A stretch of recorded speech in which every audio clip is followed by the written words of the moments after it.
Bienvenue au Mâche Patate, le podcast éclaté des urbainculteurs où on célèbre l'agriculture urbaine dans toute sa diversité. Des techniques de culture aux projets innovants, en passant par les enjeux et défis du milieu urbain, on réfléchit avec vous, on en jase avec nos invités et on se fait aller Mâche Patate! Bonjour, bienvenue à ce nouvel épisode du Mâche Patate, le podcast des urbainculteurs. Je suis Marie-Hélène Dupé et je suis toujours accompagnée de Marie-Hélène Jacques. Alors aujourd'hui, on va pas vous présenter, comme on a eu l'habitude depuis le début, un thème qui est lié à l'agriculture urbaine. On vous présente plutôt un projet extraordinaire qui met l'agriculture urbaine au cœur de ses activités. Parce qu'en fait, l'agriculture urbaine est un outil puissant pour permettre à cet organisme-là de remplir sa mission. Oui, en fait, on va vous présenter l'organisme La Butineuse de Vanier qui combat l'insécurité alimentaire dans le quartier de Vanier, donc depuis déjà 25 ans, depuis 1993. Puis en 2012, La Butineuse a obtenu une aide financière qui s'appelle Mission Jardin Urbain, qui a été mise sur pied par la Fondation GDG et la Fondation Québec Philanthrope. Mission Jardin Urbain, c'est un programme qui est à la fois social et environnemental et qui vise à créer à chaque année un jardin sur mesure pour un organisme de bienfaisance dans la région de Québec. Donc à chaque année, il y a un récipiendaire depuis 2011. On peut penser entre autres à Entraide Agapay, au Piolet, au Pignon Bleu, il y en a eu plusieurs. Et puis donc en 2012, c'était La Butineuse de Vanier. L'appel de projet d'ailleurs pour 2019 et se passe durant le mois de novembre. Là. Donc, allez voir sur le site de Mission Jardin Urbain si le formulaire est présentement en ligne. Ça devrait s'en venir s'il l'est pas encore. Donc, si on revient à La Butineuse, en 2012, c'est notre organisme, les urbainculteurs, qui l'ont aidé à mettre en place le jardin sur son toit. C'est un jardin composé de 225 smart pots. Cette année, on a été curieux parce qu'en fait, la grande majorité des employés actuels des urbainculteurs ont été engagés après 2012. Et ils n'avaient jamais vu le jardin sur le toit de La Butineuse, ni rencontré son équipe, ni rien du tout. Donc, on s'est invité pour une visite guidée avec Mathieu Bernier, son directeur, et qui se trouve à être également notre invité aujourd'hui. On a vraiment trippé sur le projet, sur la façon dont l'agriculture urbaine y est intégrée, puis ça nous a envie d'en faire le sujet d'un podcast. Bonjour Mathieu, bienvenue au Mâche Patate. Allô? Merci d'être avec nous. Ben, ça fait plaisir. Merci beaucoup de l'invitation. Est-ce que tu peux nous dire un petit peu qu'est-ce qui t'a amené à devenir directeur d'un organisme de lutte contre la sécurité alimentaire? C'est quoi un peu ton parcours? Oui, parfait. Ben, dans le fond, moi, je suis sorti de l'université en 2004. J'ai été diplômé en philosophie depuis 2001. Et après ce bac-là, ben, on se dit, ben, écoutons, côté emploi, il va falloir trouver quelque chose de plus... je connais ça aussi. Oui. Il va falloir s'ouvrir des portes un peu plus grandes que ça, puis plus... c'est ça, plus intelligente que ça. Donc, j'ai fait une maîtrise en administration. Intelligente, c'est quand même intelligent. Oui, intelligent côté marché du travail ouais, et tout ça. Après ça, on est allé chercher formation personnelle. Ouais. Puis après ça, ben, formation professionnelle. Tu sais, on a quelque chose de bien, là. Je suis allé faire une maîtrise en administration des affaires, en gestion des entreprises. Okay. Donc là, à ce moment-là, ben, les portes étaient grandes ouvertes, là, pour le marché du travail. Je vais faire un petit voyage en Europe avec ma conjointe. Et quand on revient ici en 2004, ben, je me fais offrir ce poste-là le soir même où je revenais d'Europe. Premier travail, première expérience d'emploi vraiment là. Je rentrais comme adjoint à la direction à ce moment-là à La Butineuse pour travailler un peu plus sur les repas sous vide qui allaient commencer à ce moment-là, okay, qu'on mettait sur place. Donc c'est de cette façon-là que je suis arrivé à La Butineuse, le nombril très vert dans tous les domaines. Parce que là, tu étais un gestionnaire philosophe de formation. On peut dire ça, oui. Ouais. Puis tu t'es trouvé à gérer un projet de repas sous vide, c'est quand même tout un... Oui, ben vraiment la mise en marché, okay, dans le fond de cette partie-là. La Butineuse était déjà un organisme communautaire qui travaillait en économie sociale là, okay, en même temps, donc on cherche à faire un peu de profit pour soutenir notre mission. Je pense que vous faites pas mal ça vous aussi là, oui, aux urbainculteurs. Donc c'est ça qu'on essayait de pousser là. Et mon travail, ben ça a été d'instaurer ça d'une bonne façon avec toute l'équipe qui était en place à ce moment-là. Okay. Est-ce que tu peux expliquer qu'est-ce que fait La Butineuse de Vanier, parce que là les gens ont entendu parler de repas sous vide pour l'instant sans comprendre qu'est-ce qui se cache derrière tout ça. Est-ce que tu peux nous parler plus de l'organisme? Effectivement, parce que ça on est en 2004, mais La Butineuse existe, comme Marianne, tu l'as dit tout à l'heure, depuis 93, et on est un organisme de bienfaisance à la base. On travaille en sécurité alimentaire, principalement auprès des enfants du quartier de Vanier. Donc, les enfants qui vont fréquenter les 2 écoles primaires vont venir manger à La Butineuse une fois qu'ils sont inscrits, là. Ils vont venir manger à La Butineuse à chaque midi scolaire. Donc, on leur offre une nourriture de qualité, fraîchement préparée, des repas chauds complets.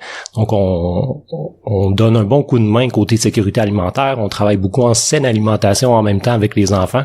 Puis il y a toute une partie éducation là qui fait partie de notre mission là. Donc ces 3 volets-là, c'est vraiment la mission de base de la butineuse, c'est se développer autour de ces 3 axes-là. OK, puis est-ce que tu peux nous en dire un peu plus sur le contexte de Vanier, en fait, parce que là, nous, on est de Québec, on sait un petit peu que c'est un quartier, justement, où il y a plus d'insécurité alimentaire, mais peux-tu nous en dire plus à ce sujet-là? Oui, ben dans le fond, j'habite, moi, dans un petit village à Cap-Saint-Ignace, à 1h15 d'ici, puis je trouve que Vanier, j'ai toujours eu le sentiment que c'était comme une sorte de village dans la ville aussi, là. Mais ça l'a déjà été, historiquement, oui. En fait, tu sais, Vanier était comme une ville à part, là, comme tous les quartiers de Québec, fait que c'est oui.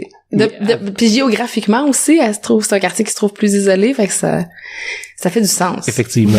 Puis dans la population, il y a tout, puis je dis village, mais c'est tout l'aspect positif là des villages que je vois là-dedans là, c'est tout l'esprit communautaire des gens qui sont présents. Les gens sont très soudés, sont très fiers de leur quartier avec raison. Donc c'est une population qui est vieillissante, un peu comme le reste de la ville de Québec. Oui, en insécurité alimentaire en bonne partie. Donc il y a beaucoup d'organismes communautaires qui existent dans différents domaines. Et la butineuse a vraiment été développée au départ avec une concertation là des gens du milieu pour travailler auprès des tout petits, des plus petits là en sécurité alimentaire. Okay. Donc on s'inscrit là dans cette problématique là, dans ces besoins là de la population. Puis est-ce que quelle quantité d'enfants ça représente le nombre d'enfants qui viennent dîner à la butineuse? On a entre 40 et 50 enfants à peu près par midi qui vont venir manger. On peut aller chercher peut-être une soixantaine ou 60-70 inscriptions au total. Okay. Donc une certaine rotation là dans les enfants qui viennent ou qui viennent pas manger parce que des activités ailleurs à la maison des jeunes, dans les écoles, mais ça se traduit par 40 à 50 enfants par midi. Donc ça fait beaucoup de bouches à nourrir. Ça fait beaucoup de bouches à nourrir, ça fait plein de petits sourires là qui viennent manger là à chaque midi comme ça avec lesquels on doit travailler. Notre travail dans le fond, oui, c'est une question de remplir le bedon. Ça c'est comme la base, mais derrière tout ça, on essaie aussi de remplir l'esprit en même temps là, des enfants qui viennent manger. Donc on donne des cours de cuisine 2 midis par semaine aux enfants. Que moi il y a des enfants qui ont 5 ans, qui ont 6 ans, qui s'en vont avec Gemma au sous-sol. Ils vont faire des recettes de soupe, de spaghettis, de muffins, de biscuits. Donc il y a tout un côté éducatif qui est extrêmement important là, dans la butineuse et c'est tout aussi précieux que de mettre de la nourriture là, dans le bedon des tout petits en même temps. Ben oui, mais ça.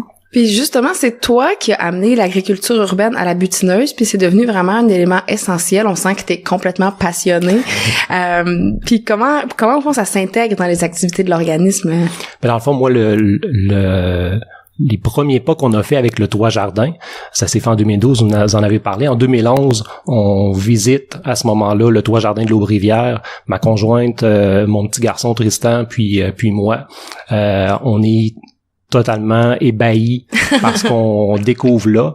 Donc, tu sais, on reste en campagne, on a des jardins à la maison, tu sais, c'est comme plus naturel. Ouais. Mais de voir ce qui avait été créé là à l'Aube-Rivière par Marie puis Francis au départ, wow, je me suis dit, tu sais, la partie comptable en moi a dit, wow, c'est un actif qui devient comme incontournable pour la butineuse, pour notre mission. Là, il faut absolument qu'on puisse proposer ça pour tout l'aspect éducatif que ça peut apporter là, pour les jeunes, pour tout ce qu'on peut semer là, tu sais, oui concrètement, mais tout ce qu'on peut semer dans la tête aussi des enfants côté éducatif, ça prend cet actif-là absolument là, ouais, pour... Je vais juste faire une parenthèse parce que là, tu parles de Marie, Francis, du toit de l'Aube-Rivière, puis on a des auditeurs en France, même semble-t-il au Japon, donc ils doivent pas savoir de quoi tu parles. Fait que rapidement, Marie et Francis, c'est les cofondateurs des Urbainculteurs, puis le toit de l'Aube-Rivière, c'était le premier gros projet des Urbainculteurs qui... l'Aube-Rivière, ça se trouve à être un centre d'hébergement et une soupe populaire pour les personnes démunies dans la ville de Québec. Oui, c'est ça. Les gens qui n'ont pas de logis. Et puis, pendant 8 ans, il y a eu un toit jardin d'environ 600 pots qui produisaient en moyenne 1 tonne de nourriture par année. Puis toute cette nourriture-là était utilisée dans la cuisine de la soupe populaire. Et c'est ça que Mathieu a visité puis qui lui a fait une illumination. C'est en plein ça. Donc, on a été chanceux à ce moment-là. Ben, le projet, le programme Mission Jardin Urbain venait d'arriver à peu près là. Il y avait eu l'année test avec le Pignon Bleu. Et nous, ben, on est allé chercher la première subvention justement pour intégrer cette partie-là à notre mission. Donc, ça a été une année extraordinaire là, de pouvoir monter un projet aussi gros que ça, avec pas avec les moyens du bord, mais avec une certaine simplicité, mais toute une efficacité là en même temps là. Donc depuis ce temps-là, on a pris en charge nous-mêmes, on a été autonome dans le toit jardin. Ça se voit bien parce que vous nous connaissiez comme plus ou moins. Moi, j'ai connu Marie-Hélène vers la fin quand elle a été engagée. Ouais. Si j'allais faire mon tour pour chercher mes choses à la boutique, on pouvait se voir là. Moi aussi, j'avais le nombril vert. Oui. À cette époque-là. On était tous des juniors, ouais. Ben, plus toi, mais en tout cas.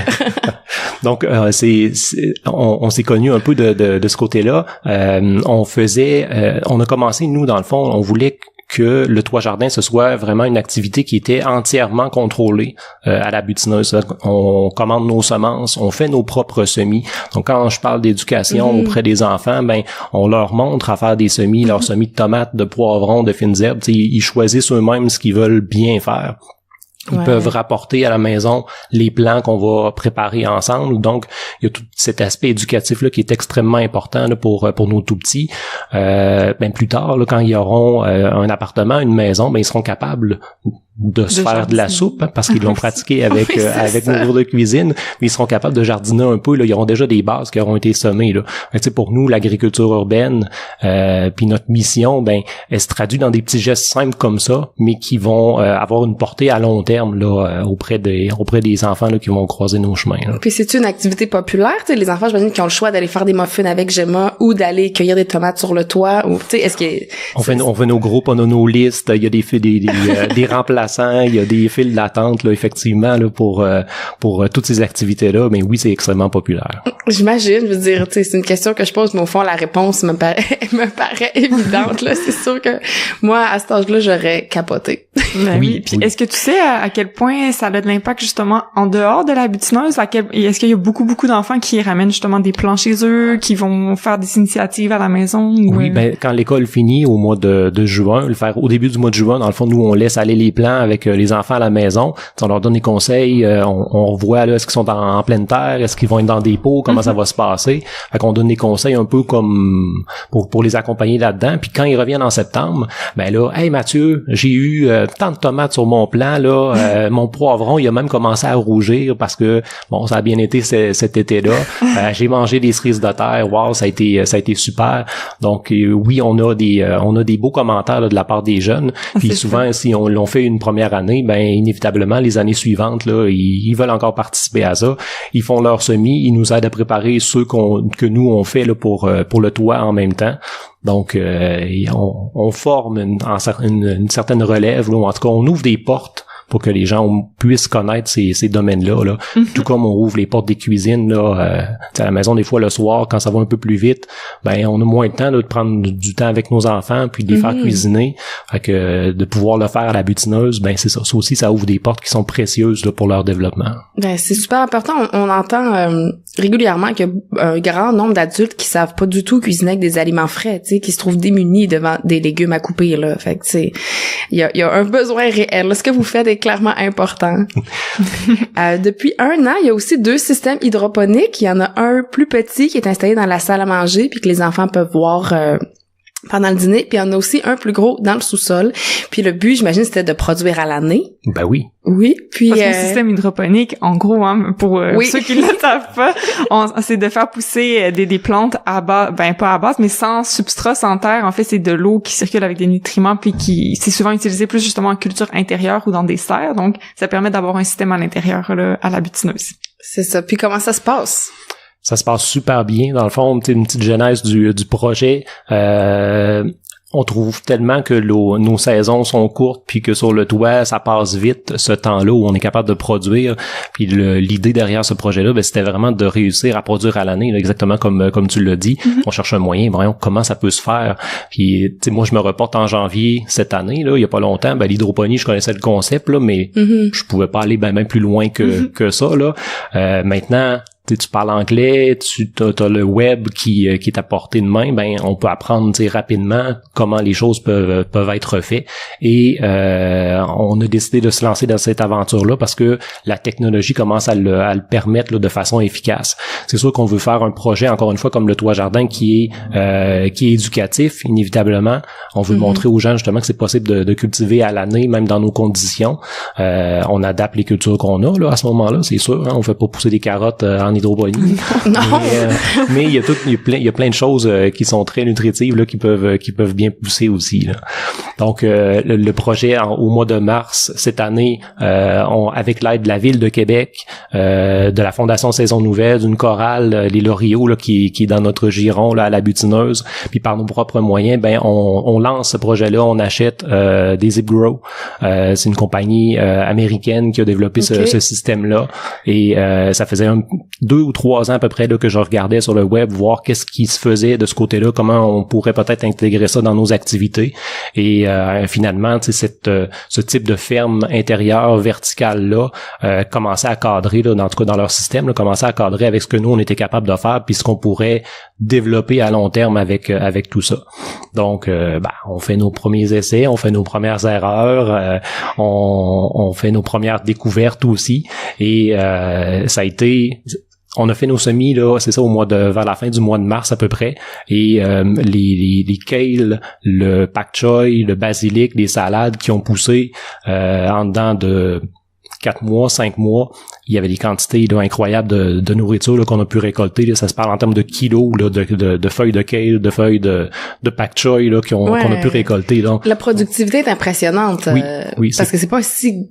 Tu sais, en termes de volume puis d'espace occupé, c'est pas un si gros système. Pour l'instant, c'est ça, c'est tout petit. Oui. Puis il en sort de la nourriture de là. C'est impressionnant. Ouais.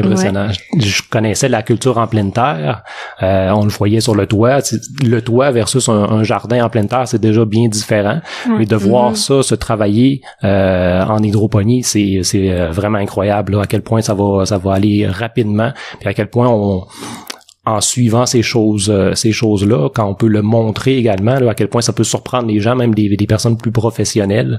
Quand vous êtes venus visiter, je pense que vous avez eu ce réflexe-là hein, de trouver ça impressionnant. Ben oui, c'est sûr. Ben, tu sais, nous, depuis le début des urbainculteurs, on veut pratiquer une agriculture simple et accessible. Puis pour nous, ça nous semblait compliqué et moins accessible, plus épeurant, tu sais, au niveau technique, suivi. Fait que c'était un peu notre curiosité, tu sais, en venant de visiter, de voir si nous aussi on voulait se lancer là-dedans. Puis on a été impressionnés, là.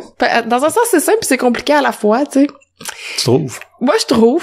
Ça demande quand même un investissement de connaissance. De vouloir s'y mettre, là. Oui. Ouais. Oui. Tu sais, ça faisait 2-3 ans que tu lisais, t'avais le feu qui brûlait, clairement. On dirait.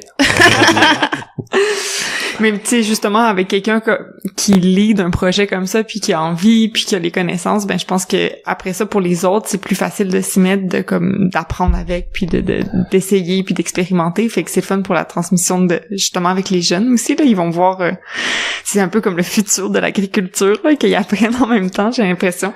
Il y a une partie dans l'agriculture urbaine qui peut être faite de ce côté-là, ça c'est sûr, là. Ouais. Ouais, ben tu sais, c'est un moyen efficace de produire à l'année, là. Ça fait pas l'ombre d'un doute, là. Tu sais, tu boucles la boucle, Mathieu. Ben oui. Avant nous. Ouais, non. Mais ce qui est intéressant, c'est de pouvoir partager ça justement avec vous autres, avec d'autres personnes là, dans la ville de Québec, de pouvoir montrer qu'en étant vraiment débutant dans ce domaine-là, il y a des scénarios de réussite qui sont possibles. Puis tu sais, oui, peut-être bien qu'on est passionné, crinqué, un peu spéciaux, là. Un peu fou. Il y a peut-être une partie de ça, mais c'est ce qui fait la beauté. En tout cas, nous, à la Butineuse, là, c'est ce qui fait la beauté des projets qu'on peut entreprendre, c'est que on y met notre cœur dans tout ça. Tu sais, je pense aux conserves qu'on prépare avec justement des items du Toit Jardin ou des items de la ferme verticale. il y a pas longtemps, ben on connaissait plus ou moins ces items-là, comment les faire. On regarde sur le web encore une fois un peu comment les bonnes conserves peuvent se faire. Il y a des sites spécialisés comme Vincent Le Caneux, là, c'est incroyable la quantité. On le connaît puis on l'aime. Oui, c'est incroyable la quantité d'informations que ce gars-là a partagé, là, continue de montrer là, sur le web. Donc de pouvoir offrir ces façons de transformer les aliments-là aussi à la population. Nous, ça nous permet en même temps d'autofinancer notre projet. Autant de toits jardins que de fermes verticales, de montrer des nouvelles façons de faire pour conserver les aliments. Donc c'est parce que c'est ça, parce que vous vendez les produits, on peut aller s'en procurer. C'est ça, c'est possible effectivement de s'en procurer aussi. C'est ce qui fait la beauté de notre organisme, et qu'on n'est pas un organisme communautaire qui va dépendre beaucoup de dons et de subventions. On va autofinancer nous-mêmes nos activités auprès des enfants à plus de 85%. Là. Donc ça, je mets au défi des organismes communautaires ou presque même des entreprises au Québec là de fonctionner sans trop de subventions là. On est un beau modèle là, puis on est un beau modèle qui est resté à l'échelle humaine, mais qui est très efficace là. Chapeau à la gang encore qui travaille avec moi là à la Butineuse, parce que dans tous les domaines qu'on va aborder, c'est un scénario de réussite là qui est offert. Ben oui, mais ça clique avec nous parce que tu sais, on a le même modèle d'affaires au fond là, d'être un organisme à but non lucratif qui est pratiquement plus, moi je sais pas le pourcentage par cœur là, mais presque 100% autofinancé là. Wow, c'est merveilleux. Ça, on s'émancipe, on sort d'un cycle de dépendance, on sait que nos activités sont assurées dans une certaine mesure par nous-mêmes, tu sais, fait que c'est très satisfaisant. C'est sécurisant, puis dans le fond, quand on travaille avec nous, avec les enfants, avec les familles, ben on cherche beaucoup à les responsabiliser. Tu sais, les enfants viennent pour une sécurité alimentaire, on leur offre des outils pour qu'ils puissent s'en sortir le plus possible, qu'ils se responsabilisent là-dedans.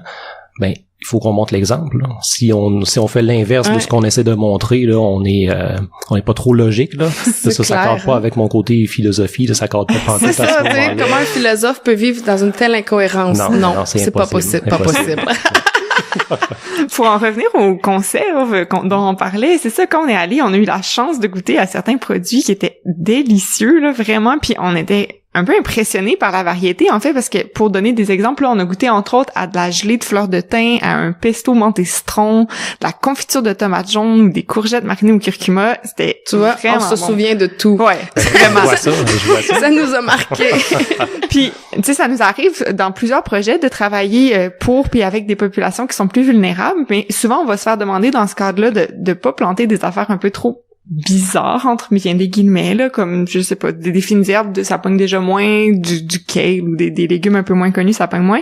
Donc est-ce que tous ces produits-là, c'est pas justement des choses un peu bizarres? Pourquoi vous êtes allé vers là? Parle-moi ça. Parfait. Ben, dans le fond, on a comme une expérience connexe avec les tout-petits qu'on va nourrir sur l'heure du midi à la Butineuse. On a une approche, dans le fond, qui a évolué au fil des années.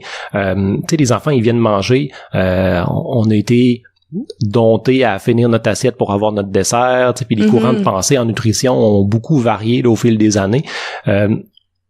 Quand les petits viennent manger, on peut avoir du 5 ans, on a du 12 ans, du 13 ans, tu sais, on a une grande variété d'enfants qui vont arriver chacun avec leur parcours personnel là. Puis il faut trouver la solution qui va à peu près marcher pour tout le monde là. Fait au fil des années, on a développé des façons de faire où on demande beaucoup la responsabilisation de l'enfant, puis il y a une partie qui appartient à nous en tant qu'organisme qui va offrir de la nourriture, de montrer des nouvelles choses, d'aller sur des sentiers qui sont moins connus pour ces enfants-là côté nourriture, mais il y a une partie qui appartient aussi à l'enfant, tu sais. Puis là j'en reviens à la responsabilisation, par l'autonomie. À 5 ans, c'est des choses qui s'apprennent, ces concepts-là aussi, là.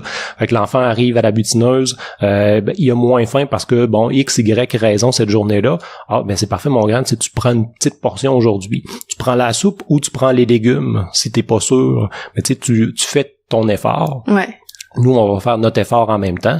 Puis aujourd'hui, ça a été comme ça. Demain, ça sera peut-être autrement là, que ce sera géré parce que le plat sera plus dans les habitudes de l'enfant. Là, il y a tout ce type d'accompagnement là qui va être fait. Et je pense que c'est c'est dans ça qu'il faut regarder aussi l'arrivée des nouveaux, de la bêta-carde, du kale.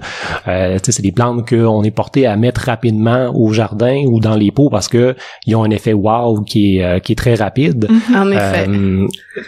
Il faut savoir les cuisiner, il faut savoir quoi faire avec ces choses-là aussi. Puis ça demande inévitablement de l'éducation, ça demande de s'être approprié ce produit-là, puis savoir comment le travailler. Là, les cuisiniers, ils le savent. Là, c'est des produits qui vont être cuisinés d'une certaine façon. Ça peut pas être fait n'importe comment parce que si c'est mal fait, ben on va avoir une mauvaise expérience là. Un tout petit, avant qu'il commence à manger ou à aimer quelque chose, il doit manger au moins 20 fois cet item-là, pour être sûr qu'il aime ça ou qu'il aime pas ça. Là. C'est des données, disons, un peu plus scientifiques là, quand les enfants sont bébés. Là. Donc, imaginez là des enfants qui sont rendus à 5 ans qui ont eu des passe-droits ou des vieux routiers comme moi là qui sont mal commodes côté nourriture là qui touchent pas du poisson. Bon, imaginez comment c'est dur d'aller contre cette façon là de manger là. Donc il y a beaucoup d'éducation qui doit être faite de ce côté-là et c'est ce qu'on essaie justement de faire. Puis ça veut pas dire qu'on fait pas des erreurs là. Chez nous, on essaie de trouver à la maison comment traiter la bêta-carde pour on trouve que c'est beau, mais ça produit beaucoup, puis on veut la manger, on sait qu'elle est bonne pour la santé. Fait que là, les feuilles dans une quiche, dans une frittata, on fait des salades avec ça, c'est bien. Les bâtons, on veut pas jeter ça. On essaie à un moment donné une conserve là, les bâtonnets marinés. Ça a été pas une révélation. Non, là, ça n'a pas fonctionné. Faudrait que j'en mange 20 fois pour être logique là. On fait nos erreurs là-dedans, là, c'est correct aussi, là, mais l'effort de juste faire le premier pas ou de l'essayer, lui, il coûte pas cher. Là, c'est juste une question de volonté. Là. Fait que oui, il y a toute cette partie-là, là, je pense ça peut pas être réglé d'un coup de baguette magique, là, cette partie-là. Là. C'est peut-être plus avec la nouvelle génération qu'on est en train de montrer justement des façons de bien traiter ces aliments-là, de leur trouver leur bonne place pour qu'ils soient pas mal aimé. Ouais. Fait qu'au fond, vous affrontez, là, tu sais, c'est pas une guerre, là, mais au fond, au lieu de faire de l'évitement, là, puis de servir des patates pilées, puis du ketchup, puis des affaires faciles, ben, vous faites le choix conscient, là, d'initier les enfants à des nouveaux goûts, des nouveaux aliments. Oui, effectivement. C'est ça. On est en sécurité alimentaire, mais on est aussi en saine alimentation. Puis oui, il y a un rôle là-dedans de faire découvrir des nouvelles choses. On sait que ça sera pas gagnant, là, nécessairement tout le temps, là, mais 20 si c'est fois, gagnant, 20 fois. oui, c'est ça. Il y a un tableau, c'est ça, officiel. Mais bravo pour votre audace. En tout cas, moi, je trouve ça vraiment bien. Je trouve ça fun de voir ça. Merci. Moi aussi. Par pure curiosité, est-ce que dans les enfants qui fréquentent la butineuse, est-ce qu'il y a une grande diversité d'origine culturelle? Puis est-ce que ça se reflète dans la cuisine? C'est à peu près moitié-moitié. Là. Dans le fond, c'est représentatif du quartier de Vanier. Vanier a été, dans les dernières années, un coin justement où il y avait l'accueil des immigrants se faisait dans ce secteur-là, là, avec sur Marie d'Incarnation, il y a un HLM qui est là, dans le secteur Claude-Martin, il y a aussi des endroits où justement les réfugiés, entre autres, pouvaient arriver à cet endroit-là. Ils se ramassaient beaucoup à l'école sans frontières, donc on avait c'est comme ça un peu que le terrain là, de la population là, se créait là. Donc ça s'est reflété inévitablement là à la butineuse aussi. On s'enrichit à travers ces choses-là. On découvre des choses de leur côté, ils découvrent des choses d'une autre. Ils sont beaucoup plus riz, couscous et ces choses-là. Ça nous amène à intégrer ces items-là aussi là dans notre alimentation. Et nous autres, on pousse ça plus vers les personnes âgées pour qu'ils puissent lâcher des pommes de terre puis tranquillement découvrir ces autres items-là. Ouais. C'est 20 fois pour les personnes âgées aussi. Là, si je suis un cas perdu là, rendu à cet âge-là, il faut être plus consciencieux, là, puis lui donner une plus grande chance. Les enfants, au fond, fréquentent la butineuse quand ils sont d'âge scolaire le primaire, donc de 6 à 12, 13 ans. Est-ce qu'ils sont tristes à la fin, quand ils vont au secondaire puis ils viendront plus? Sûrement que ben oui, ils sont tristes dans le sens qu'ils vont perdre le côté humain, tu sais, les amitiés qui vont s'être développées là, parce que des fois on va les avoir pendant 6 ans de temps là. C'est ça, c'est vraiment un lieu de vie là. Vous les voyez de grandir de 5 à 12 ans, c'est ça que je réalise. Puis on voit des familles passer. Ouais. On voit des enfants qui arrivent là, ben le grand frère, la grande sœur est rendu à 15, à 16 ans, puis le petit nouveau arrive, il y a 6-7. C'est vraiment cool de voir ces choses-là. Je pense que c'est comme tout, à un moment donné, la vie évolue, puis ils sont rendus ailleurs, puis c'est OK aussi, là. Il y a tellement un gros changement qui se fait entre le primaire puis le secondaire que de vouloir grandir puis de voler ses propres ailes, ben je pense que ça aide le passage là pour nous quitter là. Cette partie-là est bien là. Mettons du côté alimentaire là, je sais que ça bouge aussi du côté des cafétérias en milieu scolaire, mais mettons qu'ils doivent avoir parfois une drop là entre les repas de la butineuse puis les repas de l'école. C'est sûr que ça change beaucoup là, la nourriture, le côté, la qualité de la bouffe servie. On n'est plus dans la même. Non. Ils doivent penser à vous des midis. Peut-être que des fois ils se disent c'est pas mal meilleur que ce qu'on mangeait à la butineuse là, le burger que je mange à midi. La bête à carde. Enfin derrière moi. Enfin je suis libéré là. On voit que l'agriculture urbaine est comme déjà vraiment très présente dans les activités de la butineuse. Plus à long terme, puis pour l'avenir, quelle place tu vois que ça prend l'agriculture urbaine dans les activités de la butineuse? Je pense qu'elle va prendre une grande place, une très grande place.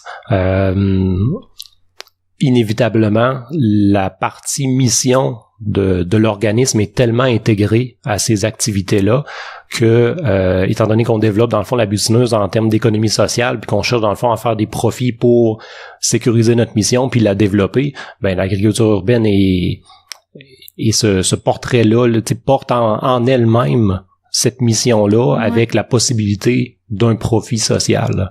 Profit social, oui, en termes de sous, d'argent que nous, on peut récolter pour faire vivre la butineuse, mais profit éducatif, dans le fond, pour ce que les gens vont apprendre puis ce qu'ils vont pouvoir aller reproduire un peu ailleurs là. Donc oui, il y a une grande partie qui va être dédiée à l'agriculture urbaine.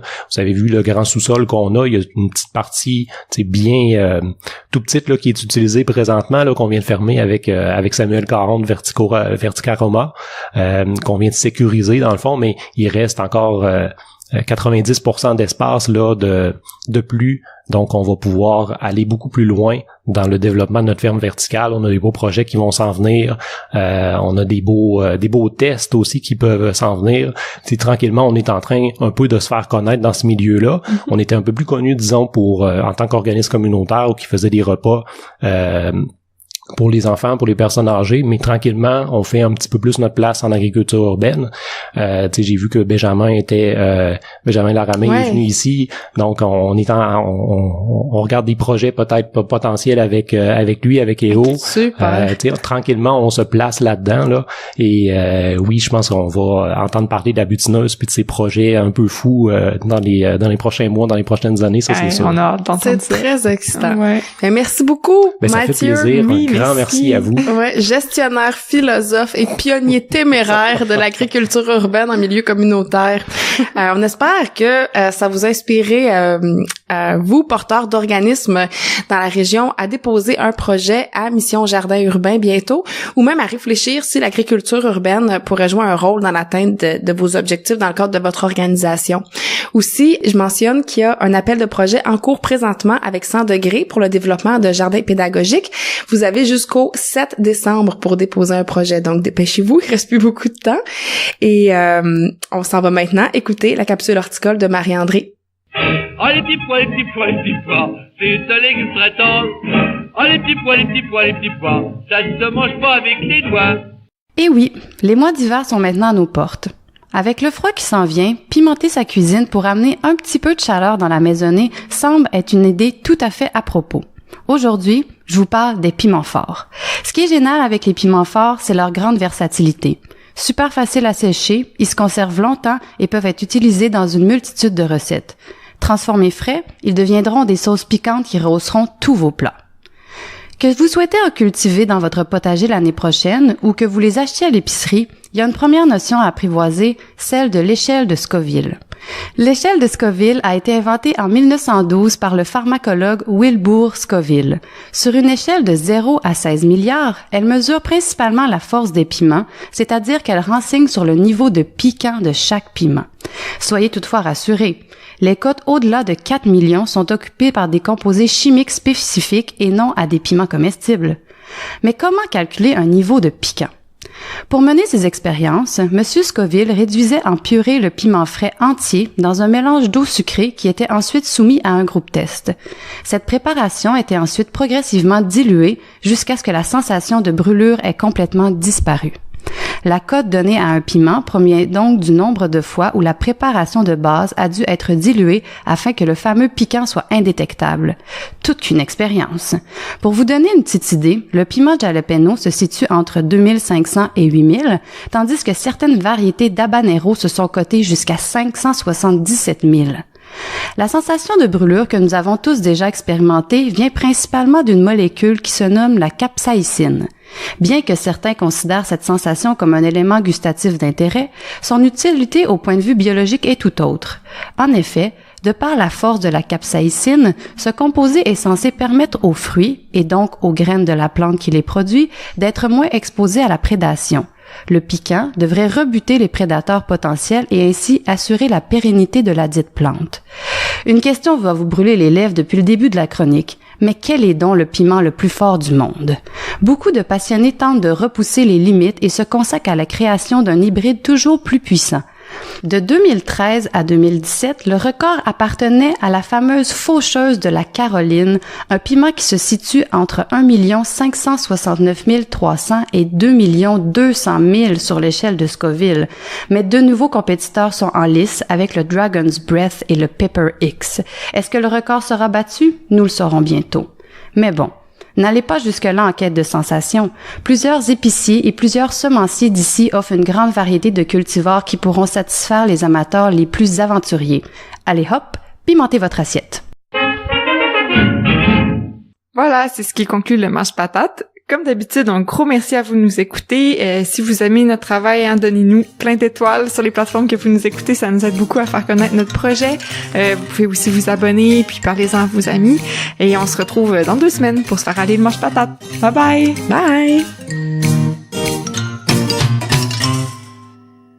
Merci d'avoir écouté Mange Patate. Je suis Maude Provencher, horticultrice aux Urbaculteurs. L'épisode que vous venez d'écouter était animé par Marie-Hélène Dubé et Marie-Hélène Jacques. À la technique et au montage, Dominique Mani. La capsule horticole est préparée et animée par Marie-André Asselin. Merci et à bientôt!